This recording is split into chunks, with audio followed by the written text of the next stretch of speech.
Hello everyone, I am Rishi Yadav from class 12th and you are watching the Central Academy News Studio podcast. Today, it is my privilege to welcome an alumnus whose journey is a remarkable example of determination, continuous learning and professional excellence. Our guest, Mr. Siddharth Tiwari, began his academic journey right here at Central Academy and completed its schooling in 2013. From these very classrooms, he went on to pursue a bachelor degree in civil engineering and later expanded his expertise by earning a postgraduate diploma in business analytics and intelligence. However, his pursuit of knowledge did not stop there.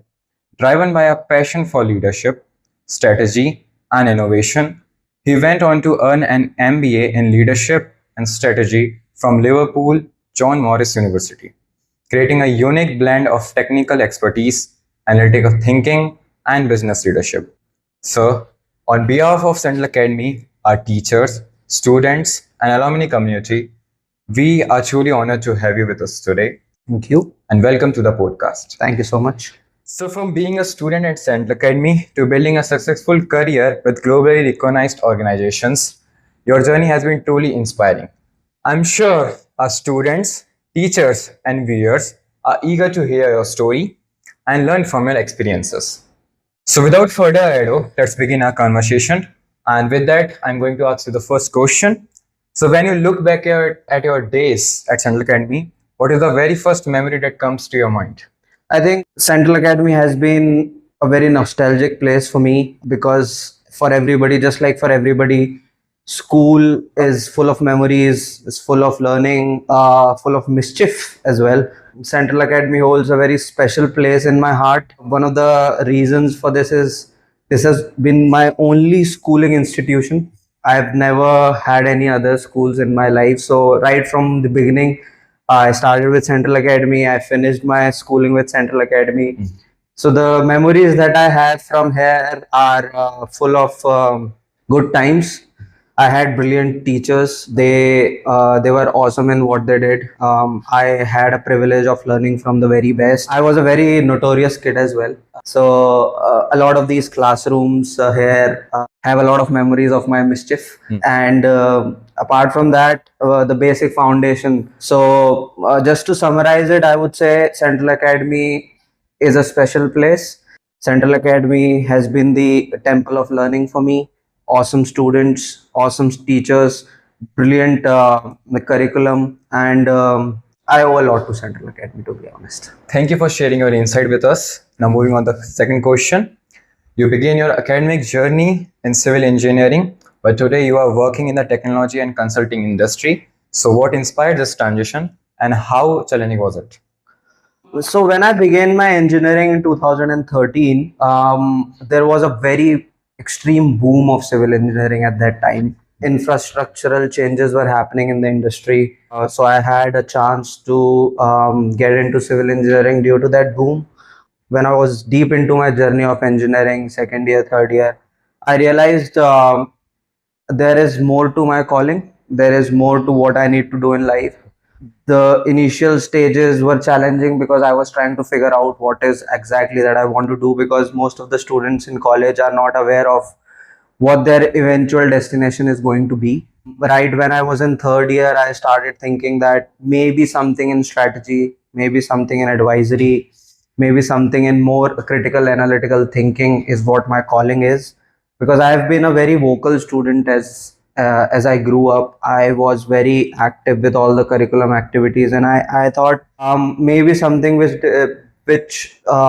derives the best out of me is something related to consulting, solution advisory, and more, just like I said, more strategical on that part.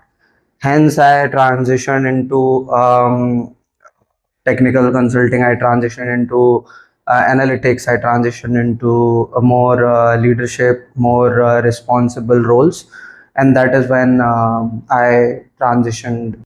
It took a couple of years, but the transition was smooth, and I'm thankful that I took that decision.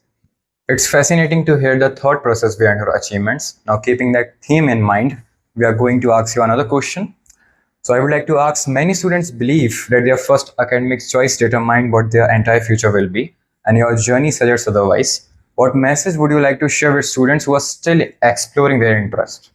So this is a very important part because a lot of people are under the myth that once you decide on doing something in life, that will be your end destination. It's never the case. I know this is a very typical notion going around among the students, among career professionals, that once you step into one world, you can't get out of it. I've seen people from hotel management becoming technology managers. I've seen doctors become IAS officers. I've seen n number of people who have transitioned in the exact opposite of what they are doing. So I would say, just like during your previous question, I was able to answer that my transition took a couple of years. And I think it's about introspection. You have to ask yourself what your real calling is.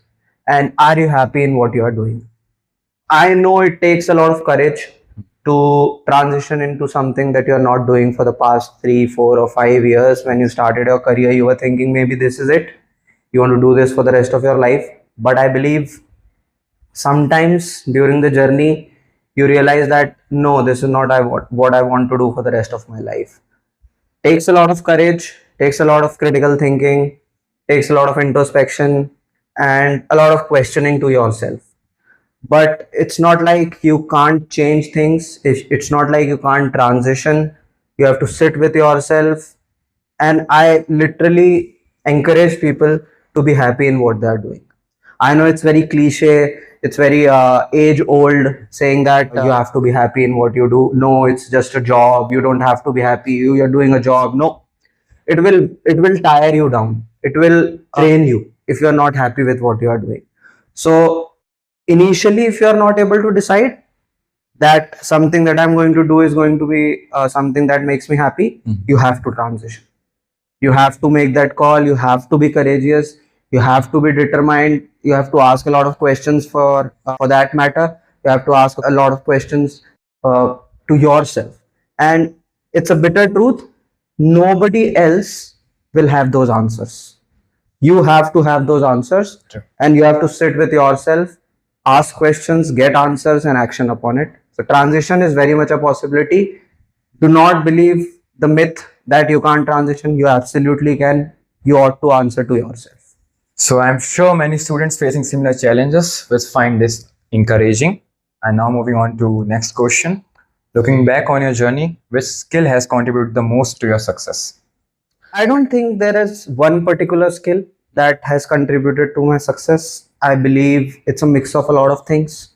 First, I would say communication, Yes. soft skills, oral skills, they're extremely important.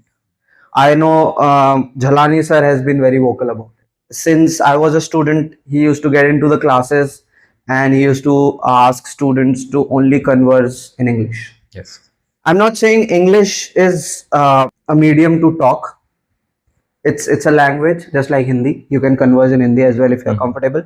But English is a global language, right? So the emphasis that Jhalani sir had since the time I was a student here, I think it played a real good part in understanding that a globally accepted language like English is not just a skill, it's a need of the world.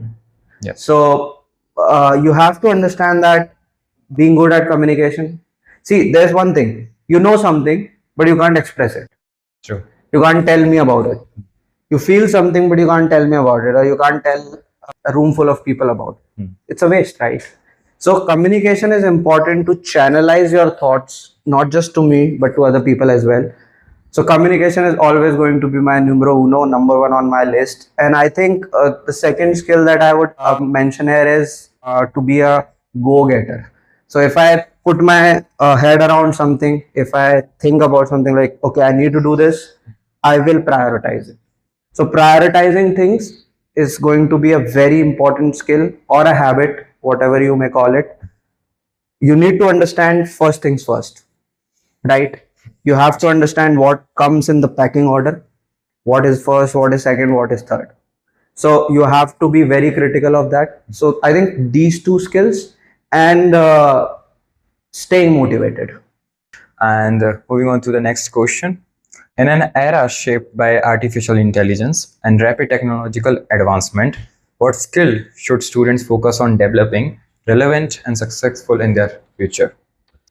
So I think there's a very big myth that is going around in the society is that AI will take away your jobs. Yes. It's not going to happen.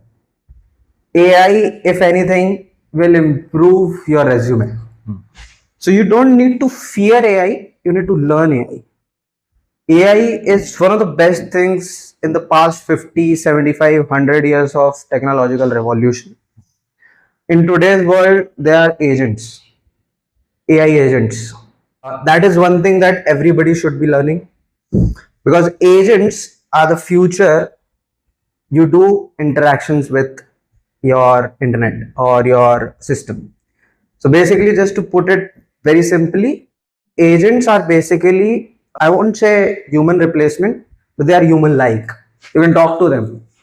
Just for example, with Workday, we have a lot of agents in the system where you can just ask the agent that, can you please tell me what's my salary? And you don't need to navigate to your compensation section to go click, do 10 clicks. You just open that agent, ask me what's my latest salary, what are my bonuses. It will give you an answer. Just to put it into perspective, you can also converse with an AI agent and ask him, can you give me a weekend where a public holiday is colliding with? So it will give you a weekend, say Saturday, Sunday, and Monday is colliding with it. So you know now that there is a long weekend in front of you, you can plan your vacation. So it's very important that you get into the ecosystem and you make sure that you're a part of it. You're not away from it. So agents is, I think, something that you definitely should indulge into and get a better learning of how agents work, how you build them, how you can use them on a daily basis, and how you can make them to make your businesses and your self interaction better. That's probably one of the most valuable lessons we have heard today. Keeping that memory in mind, so thank you for sharing your experiences, insights, and valuable lessons with us today. Your journey reminds us that success is not defined by a single decision, a single degree, or a single opportunity. Rather, it is built through continuous learning, resilience, adaptability, and the courage to embrace change. I'm confident that every student watching the conversation has gained valuable insight that will help guide their own academic and professional journey. On behalf of Central Academy, our teachers, students, and alumni community, thank you once again for joining us and inspiring us with your story.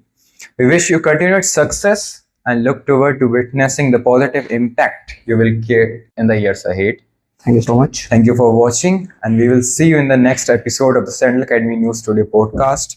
Goodbye and have a wonderful day. Thank you for having me.